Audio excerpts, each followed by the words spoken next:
Sackville, NB, a New Brunswick University student researching environmentally conscious funerals, says she hopes her research will help ease the discomfort some people feel when talking about death.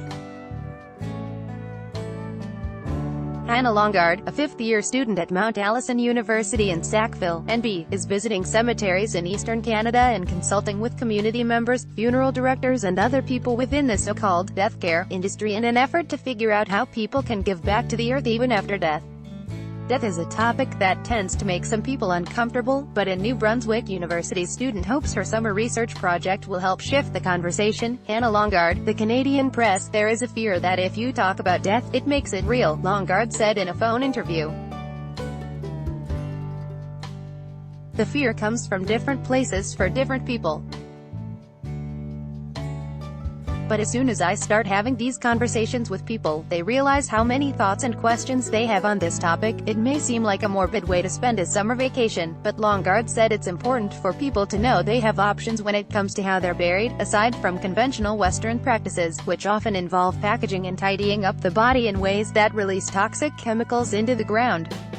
She noted that cremation, sometimes viewed as an eco-friendly alternative, is hardly better. Article continued below. People typically believe cremation can be environmentally friendly because you're not taking up space in a cemetery plot on land, she said. But because of the emissions and toxins released, you actually are taking up space, but in the atmosphere instead. She said people can make their burials greener by refraining from embalming, foregoing concrete or metal vaults and using only compostable materials, like a pine box or a linen shroud. Longard said it's also important to be aware of where the burial materials are coming from. If you order a pine box that was made across the country, the energy it takes to transport it to your final resting place could cancel out any environmental benefits.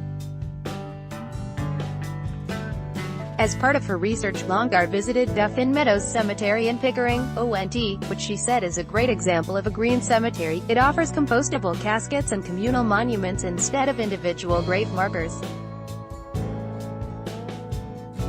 She also went to Sunrise Park Interfaith Cemetery in Halifax, NS, and said that while the facility isn't strictly green, it does offer green burial options and is considering how to expand them. Longard said the reasons for pursuing green death care are different for everyone. There's many different motivators for green death care, and some people are motivated exclusively by the statistics of the environmental impact of the conventional practices, she said.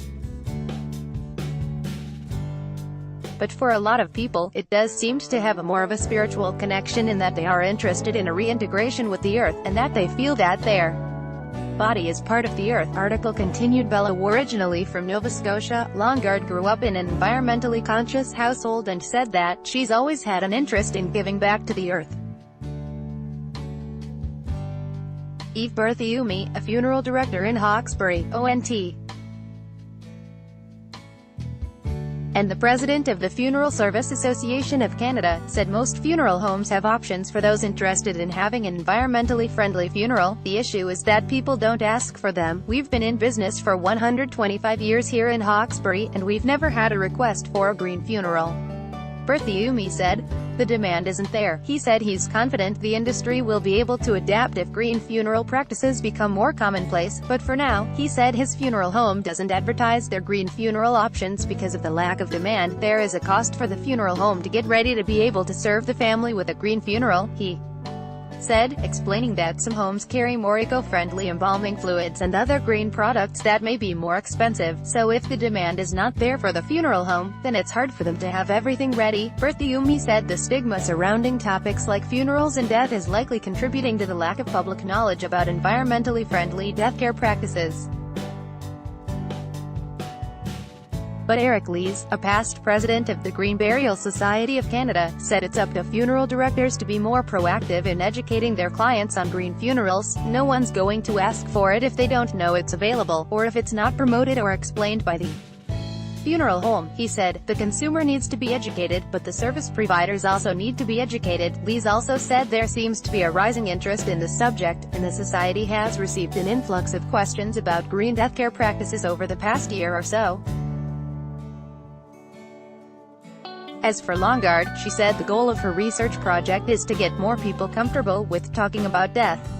Well, there are many ways to make a burial more eco-friendly, she said. People can take it in baby steps, saying that there's no one formula. She added that even if your local funeral home doesn't advertise it, they likely have options that people can explore. At this point, you need to know what to ask for, she said.